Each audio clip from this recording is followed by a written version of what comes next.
ସମସ୍ତ ବିଦ୍ୟାର୍ଥୀ ଓ ଶିକ୍ଷାର୍ଥୀମାନଙ୍କୁ ଅନେକ ଅନେକ ଶୁଭେଚ୍ଛା ଏବଂ ଶୁଭକାମନା। ଆଜିର ପ୍ରସଙ୍ଗଟି ହେଉଛି, ଆଲୋଚନାର ବିଷୟବସ୍ତୁ ହେଉଛି ବୃକ୍ଷ ହିଁ ଜୀବନ। ଏଇଭଳି ଏକ ସ୍ପର୍ଶକାତର ପ୍ରସଙ୍ଗକୁ ନେଇ ମୁଁ ଆଜି ଗୋଟିଏ ରଚନା ପ୍ରସ୍ତୁତ କରିଛି।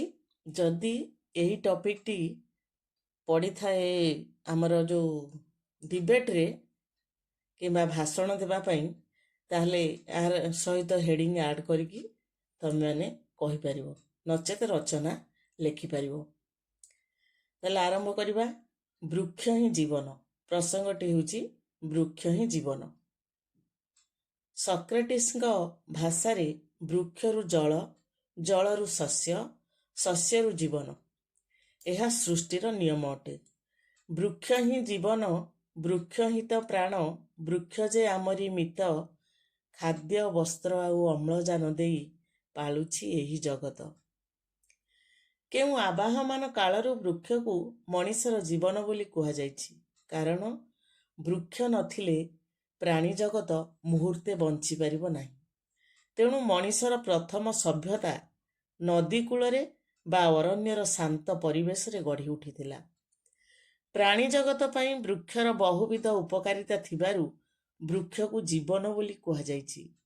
ଆମ୍ଭମାନଙ୍କର ପ୍ରାଣନାଶକାରୀ ଅଙ୍ଗାରକାମ୍ଳକୁ ବୃକ୍ଷ ନୀଳକଣ୍ଠ ପରି ପାନ କରି ଅମୃତ ରୂପକ ଅମ୍ଳଜାନ ଦାନ କରିଥାଏ। ଏହି ବୃକ୍ଷ ପାଇଁ ପରିବେଶ ପ୍ରଦୂଷଣ ମୁକ୍ତ ହୋଇଥାଏ।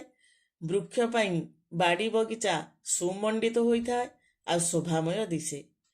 ବୃକ୍ଷମାନେ ମେଘକୁ ଆକର୍ଷଣ କରନ୍ତି, ମୃତ୍ତିକା କ୍ଷୟକୁ ରୋକି ମାଟିର ଉର୍ବରତା ବଢ଼ାନ୍ତି। ଜାଳେଣୀ, ଔଷଧ, ଛାୟା, ଫୁଲ, ଫଳ ବୃକ୍ଷ ପ୍ରଦାନ କରନ୍ତି। ବୃକ୍ଷ ପଶୁପକ୍ଷୀମାନଙ୍କର ଆଶ୍ରୟସ୍ଥଳ ସାଜିଥାଏ। ଏହି ବୃକ୍ଷ ଉପରେ ନିର୍ଭର କରି ବନବାସୀମାନେ ଜୀବିକା ନିର୍ବାହ କରନ୍ତି। ପୃଥିବୀକୁ ସୁଜଳା, ସୁଫଳା ଓ ଶସ୍ୟ ଶ୍ୟାମଳା କରିବାରେ ଏହି ବୃକ୍ଷର ଭୂମିକା ଅବର୍ଣ୍ଣନୀୟ।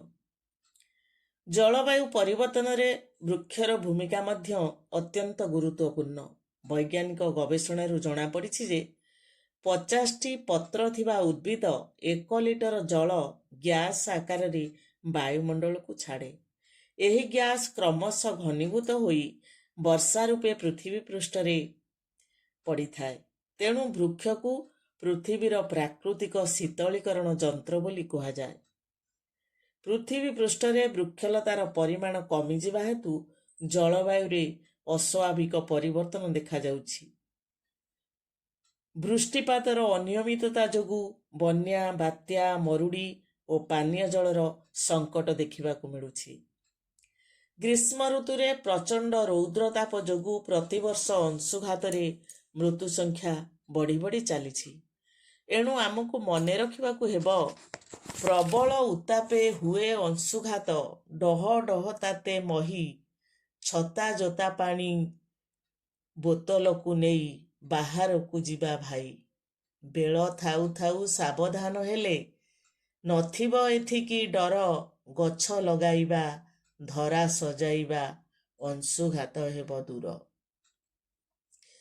ପୃଥିବୀ ପୃଷ୍ଠରେ ବୃକ୍ଷର ପରିମାଣ କମିଯିବାରୁ ଜଳବାୟୁ ତଥା ପାଣିପାଗରେ ବିରାଟ ପରିବର୍ତ୍ତନ ଦେଖାଦେଇଛି। ଶୀତ ଋତୁରେ ଶୀତ ନାହିଁ କି ବର୍ଷା ଋତୁରେ ବର୍ଷା ନାହିଁ। ଏଣୁ କୁହାଯାଉଛି କି ଆଷାଢ଼ ମାସରେ ଫ୍ଲଡ୍ ନାହିଁ, ଯୁବକ ଦେହରେ ବ୍ଲଡ୍ ନାହିଁ। ଜଳବାୟୁର ସ୍ୱାଭାବିକ ଅବସ୍ଥା, ପରିବେଶ ପ୍ରଦୂଷଣର ବିନାଶ, ଅମ୍ଳଜାନ ଗଠନ, ଖାଦ୍ୟ, ବସ୍ତ୍ର, ବାସଗୃହ, ଔଷଧ ତଥା ସୁସ୍ଥ ଜୀବନଯାପନ ପାଇଁ ବୃକ୍ଷର ଆବଶ୍ୟକତା ଅତ୍ୟନ୍ତ ଜରୁରୀ। ଆମର ସାମାଜିକ, ଅର୍ଥନୈତିକ ତଥା ଆଧ୍ୟାତ୍ମିକ ପ୍ରଗତିକୁ କ୍ଷିପ୍ରରୁ କ୍ଷିପ୍ରତର କରିବା ପାଇଁ ବୃକ୍ଷର ଆବଶ୍ୟକତା ରହିଛି। ନିଜର ମୃତ୍ୟୁକୁ ନିଜେ ନିମନ୍ତ୍ରଣ କରିବା ପୂର୍ବରୁ ନିଜ ହାତରେ ନିଜେ ବୃକ୍ଷଟିଏ ରୋପଣ କରି ଏହାର ଯତ୍ନ ନେଲେ ଏହା ସାରା ଜଗତ ପାଇଁ ଏକ ମଙ୍ଗଳମୟ କାମ ହେବ। ଶ୍ୟାମଳ ଧରିତ୍ରୀର ସବୁଜିମା ହଜିଯିବା ଆଗରୁ, ଧୂସର ମରୁର ଭୟାବହତା ସର୍ବତ୍ର ପରିବ୍ୟାପ୍ତ ହେବା ଆଗରୁ ସମସ୍ତେ ବୃକ୍ଷର ଆବଶ୍ୟକତା ହୃଦୟଙ୍ଗମ କରି ପ୍ରତ୍ୟେକ ବ୍ୟକ୍ତି ପ୍ରତିବର୍ଷ ଗୋଟିଏ ଲେଖାଏଁ ଗଛ ଲଗାଇ ଏହାକୁ ଯତ୍ନରେ ବଢ଼ାଇଲେ ତାହା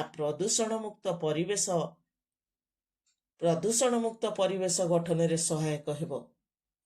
ତେଣୁ ଶେଷରେ ମୁଁ ଏତିକି କହିବି, ନିରାପଦ ହେବ ଆମ ଜୀବନ ଯେତେ ଗଢ଼ିବା ସବୁଜ ଉଦ୍ୟାନ।